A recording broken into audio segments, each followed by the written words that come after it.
আজি ইয়াত হিমাজুলিত আমাৰ এটা এৱাৰনেছ প্ৰগ্ৰাম লৈছে আৰু এইটো বিশেষকৈ বড়ো জনগোষ্ঠীৰ মাজত এই প্ৰগ্ৰামটো ৰখা হৈছে। আজি 3টা কাৰ্যসূচী আমাৰ শোণিতপুৰ লোকসভা সমষ্টিত আছে, আমি এটেণ্ড কৰিম। আৰু আজিৰ সময়ত এটা সুন্দৰ পৰিৱেশ, মই আগত ইয়ালৈ আহিছিলোঁ, বহুত ঘাত প্ৰতিঘাত সংঘাত হৈছিলে এটা সময়ত, আৰ্মি অপাৰেশ্যন, বিভিন্ন সংঘাত, এই অঞ্চলবিলাক মানে খুব এটা অনিশ্চয়তাৰ ফালে লৈ গৈছিলে। কিন্তু বহুত চেষ্টা কৰাৰ পিছত প্ৰধানমন্ত্ৰী নৰেন্দ্ৰ মোদী ডাঙৰীয়া 2020 চনত যি শান্তি চুক্তি কৰিলে বড়ো সংগ্ৰামীসকলৰ লগত, মুখ্যমন্ত্ৰী ডক্টৰ হিমন্ত বিশ্ব শৰ্মা ডাঙৰীয়াৰ নেতৃত্বত আজি সকলো সশস্ত্ৰ সংগ্ৰামীবিলাকে মূল খুঁটিলৈ আহি গ'ল। অকল বড়োসকলৰে নহয়, আদিবাসীসকলৰ, কাৰ্বি, ডিমাচা, ইভেন আলফাৰ এটা ছেকশ্যন আহি গ'ল। তো আজি অসমখনত স্থায়ী শান্তি আহি গ'ল। ইয়াৰ কাৰণে আজি এটা সময়ত মটৰচাইকেল লৈ ভীমাজুলিলৈ আহিছিলোঁ, আজি গাড়ী লৈ আহিছোঁ। চ' এনেকুৱা এটা পৰিৱৰ্তন আজি ভাৰতত সম্ভৱ হৈছে। গতিকে প্ৰধানমন্ত্ৰী ডাঙৰীয়াক তৃতীয়বাৰৰ কাৰণে চবে প্ৰধানমন্ত্ৰী হিচাপে আমি বিচাৰিছোঁ। আৰু এই সময়ত ভাৰতীয় মানুহবিলাকৰ, ভাৰতবাসীৰ মনটো প্ৰধানমন্ত্ৰী ডাঙৰীয়াই জয় কৰিব পাৰিছে। কাৰণ স্বাধীনতাৰ 70 বছৰ পিছত এনেকুৱা এজন প্ৰধানমন্ত্ৰী আমি পাইছোঁ যিজনে নেকি দৰিদ্ৰ মানুহৰ কথা সদায় চিন্তা কৰে আৰু ভাৰতবৰ্ষখন এটি বিকশিত দেশ হিচাপে প্ৰতিষ্ঠা কৰাৰ কাৰণে চিন্তা কৰি আছে। আমাৰ অসমৰ মুখ্যমন্ত্ৰী ডাঙৰীয়াই দায়িত্ব লোৱাৰ পিছতে আমাক ডাঙৰ এটা ভিজন দিছে কি অসমখন ভাৰতৰ এখন উন্নত ৰাজ্য হিচাপে গঢ় দিব লাগিব। আৰু ইয়াৰ কাৰণে আজি আৰ্থিক আমাৰ অৰ্থনৈতিকভাৱে আগুৱাই নিয়াৰ কাৰণে অৰুণোদয়ৰ পৰা আদি কৰি বিভিন্ন আঁচনি দিছে, অন্তৰ্গাঁথনিৰ কাৰণে বিভিন্ন আঁচনি আজি দিছে। এই সকলো পৰিৱেশবিলাক চাই মানুহে এতিয়া আমাৰ মুখ্যমন্ত্ৰী ডাঙৰীয়াক চবে একচেপ্ট কৰিছে আৰু তেখেতে অসমৰ সকলো জাতি জনগোষ্ঠী ধৰ্মীয় লোকৰ মন জয় কৰিব পাৰিছে। গতিকে আজিৰ সময়ত কোনো ইয়াত NDAৰ প্ৰাৰ্থী বা বিজেপিৰ প্ৰাৰ্থীৰ কাৰণে কোনো চিন্তা কৰাৰ কাৰণে নাই। ৰঞ্জিত দত্ত ডাঙৰীয়া বিপুল ভোটত জয় হ'ব আৰু ইয়াত কোনো সন্দেহ নাই আৰু দূৰ দূৰলৈকে কোনো কণ্টেষ্টে নাই। আজিৰ ইয়াততো আৰু বেলেগো দিছে, যিবিলাকৰ নাম গন্ধ নাই সেইবিলাকো দিছে। গতিকে সেইবিলাক ৰেফাৰেঞ্চত নাহে।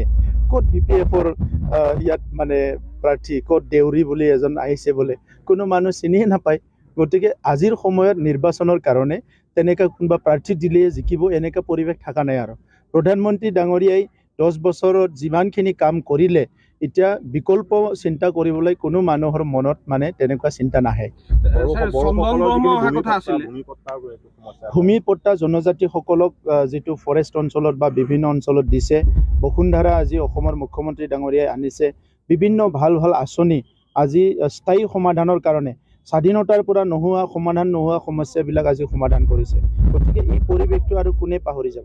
চন্দন ব্ৰহ্মই তেখেতে অহাকালি জইন কৰিব আৰু ইয়াৰ কাৰণে আজি হাগ্ৰামা মহিলাৰী ডাঙৰীয়াই বহুত ক্ষতি হ'ব। ক্ষতি নোহোৱাকেতো নাথাকে, যদিও কৈছে, যদিও যোৱা পৰহিৰ পৰা হাগ্ৰামা মহিলাৰী ডাঙৰ শুব পৰা নাই বুলি শুনিছোঁ মই।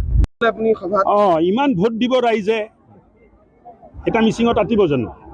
হিয়া উজাৰি এবাৰ ভোট হ'ব শোণিতপুৰত, বুজি পালেনে? মানে বড়ো অঞ্চলত দুটা লাগিবইতো। বড়ো ৰাইজত বা বড়ো অঞ্চলত শান্তি আহিছে প্ৰধানমন্ত্ৰীৰ আশীৰ্বাদত, গৃহমন্ত্ৰীৰ আশীৰ্বাদত, মুখ্যমন্ত্ৰীৰ আশীৰ্বাদত। ল'ৰাবোৰে বন্দুক পেলাই কলম হাতত লৈছে। 40টাকে APSCত বড়ো অঞ্চলৰ পৰা ল'ৰা ছোৱালী চিলেকশ্যন হৈছে। ইয়াতকৈ আৰু ভাল দিন কি লাগে? ভাল কথা, বেয়া নাপাব লগা কি আছে? কৰক ন, প্ৰচাৰ কৰাটো ইলেকশ্যনৰ সময়ত প্ৰচাৰ নকৰি কেতিয়া কৰিব? কৰক, ভাল কথা কৰক। তেজপুৰত ভূপেন বৰাই কৈছে যে 19 তাৰিখে মুখ্যমন্ত্ৰী তাৰ ছিঙিব, অলপ ছিঙিছে বুলিও কৈছে। তেখেতে মানে কিবা কৈছে, তাৰ চব কথাৰে উত্তৰ দিব লাগিব বুলি মই প্ৰয়োজন বোধ নকৰোঁ।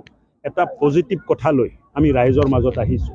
10 বছৰ প্ৰধানমন্ত্ৰীয়ে কৰা কাম, বিজেপি চৰকাৰৰ নেতৃত্বত হোৱা কাম, মুখ্যমন্ত্ৰী ডাঙৰীয়াৰ নেতৃত্বত হোৱা কাম, অসম এতিয়া সপোন দেখিছে আৰু এই সপোনবোৰ বিজেপিয়ে বাস্তৱ কৰি আছে। অসমৰ ল'ৰা ছোৱালীয়ে সপোন দেখিছে যে আমি চৰকাৰী চাকৰিত নিয়োগ হ'ম, আমি আত্মসংস্থাপন পাম। আৰু তাৰ কাৰণে তেখেতসকলে যিটো সপোন দেখিছে, তাৰ কাৰণে মুখ্যমন্ত্ৰীৰ নেতৃত্বত আমি সকলোৱে দিনে ৰাতি কাম কৰি আছোঁ। তাত আপোনালোকে কাৰোবাৰ তাৰ চিৰি দিছে, কাৰোবাৰ কিবা কৈছে, এইবিলাক কথা শুনিবলৈ, চিন্তা কৰিবলৈ না অসমৰ ৰাইজৰ মানে সময় আছে নে আমাৰ সময় আছে? আপোনালোকে সংযমতা বজাই ৰাখিছে, কিন্তু ভূপেন বৰাই মাজে মাজে তাৰ চিঙা কথা কৈ আছে বুলি আমি সংযমে আছোঁ না, মই একো ক'ব খোজা নাই। তেখেতে এটা ৰাজনৈতিক দলৰ মুৰব্বী, তাৰ মানে যাৰ যেনেকুৱা চিন্তা তাৰ তেনেকুৱা কথা। কাইলৈ মুখ্যমন্ত্ৰী বিশ্বনাথলৈ আহিব, এই সন্দৰ্ভত কেনেকুৱা? মুখ্যমন্ত্ৰী ডাঙৰীয়াই যিটো মানে নিৰ্বাচনী প্ৰচাৰ চলাইছে, মই ভাবোঁ যে য'ত আমাক ভাল পোৱা মানুহ আছে, য'ত আমি ভোট পাওঁ, এবাৰ 85 বা 90% ভোট আমাৰ তাত পৰিব। আৰু য'ত আমি ভোট নাপাওঁ, য'ত কংগ্ৰেছে ভোট পায়, তাৰ কথাটো কৈ লাভ চৰ চাপৰিত আমি ভোট নাপাওঁ। জইন কৰি আছে দেখোন বিজেপি কৰি আছে, অলপ চলপ দিব, 2-এটা দিব, কোনোবাই দিব, ঠিকেই আছে, দিলে ভালে কথা, বেয়া কি আছে। ছাৰ চাহ বাগিচাত কিছু প্ৰব্লেম আছে নেকি ছাৰ? বহাগত পদুম ফুলিব, চাহ বাগিচাতো পদুম ফুলিব, বড়ো অঞ্চলতো পদুম ফুলিব, বেলেগ অঞ্চলতো গ্ৰাম অঞ্চলতো পদুম ফুলিব, পদুমে পদুম, তাৰ বাহিৰে একো নাই। এইবাৰ নিৰ্বাচনত ভোটাৰৰ আশা কি? নেতাৰ পৰা কি আশা কৰিছে জনতাই? কি বিষয়ে আকৃষ্ট কৰিছে ভোটাৰক? চহৰ নগৰ গাঁৱে ভূঞে জনতাৰ মনৰ কথা। ষ্টাৰ চিমেণ্ট টাইমেড গ্ৰাউণ্ড জিৰ', পাৱাৰ্ড বাই ডেটামেশ্যন।